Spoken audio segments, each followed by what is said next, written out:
It's exciting to see that the Lorenzo de' Medici International Institute in Italy has decided to increase the offer for students studying abroad, giving them the option to take these innovative sports communication courses, which can also be attended by Marist College students who are enrolled in a sports major. Could you outline and introduce these 3 courses that students studying abroad at LdM may choose from? Sure. So what we've done in general is to add a whole new area of coursework here in Florence through Marist at LdM.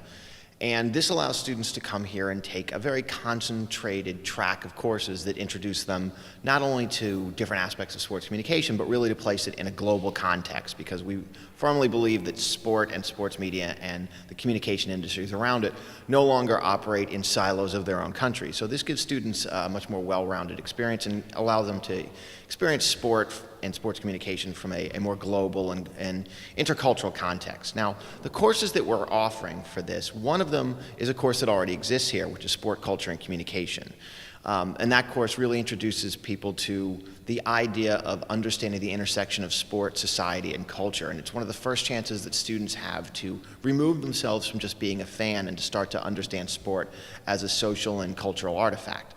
From there, they then get a chance to take a course in narrative sports writing, or multimedia sports writing, excuse me. And it's a course where they will be doing some traditional journalism, but they'll be doing journalism that plays much more into the multimedia context that it exists. So instead of just doing sports writing, they'll be doing videos, they'll be doing audio tracks, they'll be doing sports stories that exist in a multitude of communication formats. And so if they're going out to cover an event, they'll have to write the story, they'll have to video the story, they'll have to do an audio clip of the story, and they'll put that all together on a web-based platform.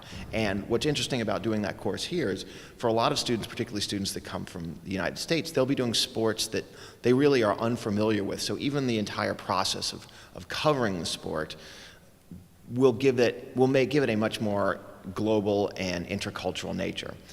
The second course they'll be taking is a course in global sports marketing, and this is exciting because we really don't have a course like that at all at Marist. And none of these courses, with the exception of sport, culture, communication, are offered in our Poughkeepsie campus. So these are kind of courses that students from Marist in New York won't have an opportunity to take at home, and so it's really a unique experience here. The global sports marketing course addresses the issues of marketing sporting events and sports properties and sports personalities, but does so from a global context. In other words, instead of just simply looking at international or at national sports leagues or local sporting events, we'll look at the interplay of global business and sporting events and how those get marketed. So we'll look at things like the World Cup and the Olympics and even sports that exist over here in a different way than they do over in the United States, and allow students to understand how sponsors might work in a globalized society as opposed to just thinking locally. So this will be really beneficial for students who want to work for either internationally or for companies that work in a globalized context. And certainly, you know, the big sports companies, the Nikes and even the ESPNs and those types of sporting, the NFL even. The NFL is a global sporting company at this point. Major League Baseball, they all exist that way. And we find, particularly in New York, that there's an increased interest in what we call soccer. And so it'll be interesting to allow students to be involved with that. The last course is a course about global sport and film. We don't actually have a sport and film course at all in our New York campus, so this also will be unique, and it probably will bring in students that may not be interested even in the other courses in the sequence. Sport is an area that gets a fair amount of play on film and television, yet it doesn't get a lot of discussion. I mean, we all know that we watch live sporting events, but it's a subject matter that gets treated both from documentary and it's a very interesting documentary topic, but even from a fictional perspective, whether we're talking about, you know, Friday Night Lights, which was based on a true story, you know, Rocky, which is one of the most famous American sports films, Breaking Away. I mean, you can go up and down the list of movies where sport is that central the central part of the story, and sport creates such a natural storyline. It has the arc, the climax, you know, the players, the stories. So we think this will be interesting for people to study how films are made about sport, what they mean, how they speak to the cultures in which they exist. And so one of the things about doing this from a global sport perspective is we'll look at films from a bunch of different societies and try to understand how those films about sport speak to what those societies care about.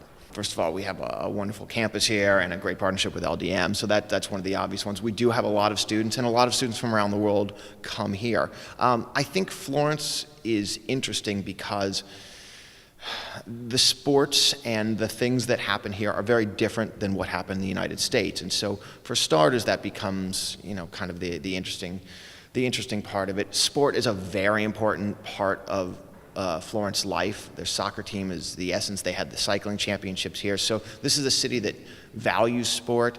I think because of its size, it's a city that's navigatable. I think you could do this in a larger city. It might be more difficult for us to make the connections and the context. So I think it allows ourselves to be nimble when we're trying to make those partnerships, maybe looking for internships. And also its central location. We can get to other cities, do trips.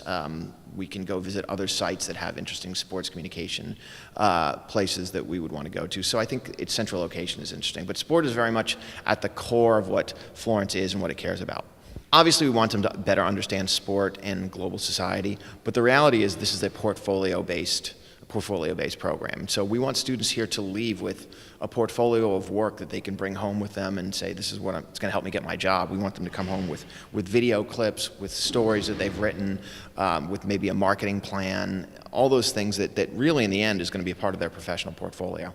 I think get involved with these projects, do things that are a little bit uncomfortable. It's going to be hard for some of these students to go out and say, I'm going to go cover a local soccer club or a local football club. And that's part of what we're going to do, give them beats, have them go out and interview people. I think the more that they can immerse themselves in the local community and actually do those skill-based projects, I think the more they're going to get out of it. They shouldn't think of this as, I'm going to do an American project in Florence, but rather I'm going to do a project that really is much more kind of rooted in what happens over here. So I think immersion is really a big part of what's going to happen. Go to sporting events, take trips. I mean, we're trying to set up a couple of day trips, maybe a weekend trip. Go on those trips, learn about how sport is part of this larger global society. It's very different here than it is in the United States.